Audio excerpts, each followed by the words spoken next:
Hi friends, అందరూ ఏం చేస్తున్నారు? ఈ రోజు అయితే మేము ఖాళీగా ఉన్నామని మేము ఒక రెసిపీ అయితే తయారు చేస్తున్నాం. మా చెల్లి నేను, మా పిన్ని వాళ్ళ కూతురు. వీటిని పాల తాలూకులు అంటారు మా తెలంగాణలో. మీ సైడ్ అయితే ఏమంటారో ఒకసారి మీ కామెంట్ చేయండి. ఇవి ఎలా తయారు చేయాలి అంటే, బియ్యం పిండితో ముందు వేడి నీళ్ళతో కలుపుకోవాలి. కలుపుకున్న తర్వాత ఇగో ఇలా అయితే చేసుకోవాలి. పిండి గట్టిగా కలుపుకోవాలి. కలుపుకున్న తర్వాత ఇలా అయితే చేసుకోవాలి. పిండి అయితే ఇలా కలుపుకోవాలి. ఒకసారి చూడండి ఎలా కలిపిందో. నాకైతే రాదు, మా చెల్లి అయితే చేస్తుంది. తర్వాత బెల్లం అయితే ఇలా పాకం పట్టుకోవాలి. పట్టేటప్పుడు మీకు చూపిస్తా. సగ్గు బియ్యం నానబెట్టుకొని అవి అందులో ఉడికించుకోవాలి. తర్వాత పాలు పోసిన తర్వాత ఆలుకాయలు వేసిన తర్వాత దింపేయాలి. ఎలా ఉందో మీకు చూపిస్తా ఉడికిన తర్వాత. నేనైతే ఎప్పుడూ తినలేదు, ఇదే ఫస్ట్ టైం. మీ సైడ్ కూడా ఎలాంటివి చేసుకుంటారా కామెంట్ చేయండి. పాల తాలూకులు అంటే ఏంటో నాకు తెలియదు, ఇదే first time. Okay friends, bye friends.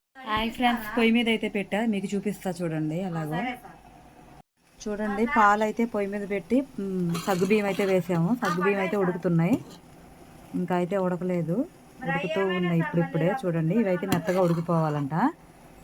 అయితే బెల్లం అయితే పాకం అయితే పడుతుంది చూడండి. పాకం అయితే ఇంకా రాలేదు.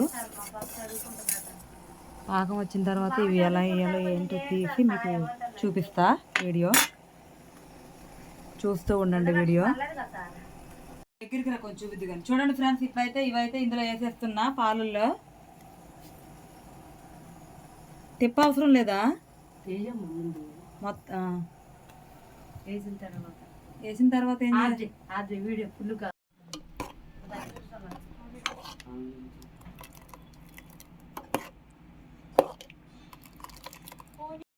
ఎట్లా ఉన్నాయి అక్క అవి? వావ్, సూపర్, చాలా టేస్టీగా ఉన్నాయి ఫ్రెండ్స్. పాల తాలికలు చూడండి ఎంత బాగా వచ్చినాయో. మీరు కూడా ఒకసారి ట్రై చేయండి. ఎలా ఉందో ఇప్పుడు తిని చూద్దాం. టేస్ట్ అయితే చాలా బాగుంది ఫ్రెండ్స్.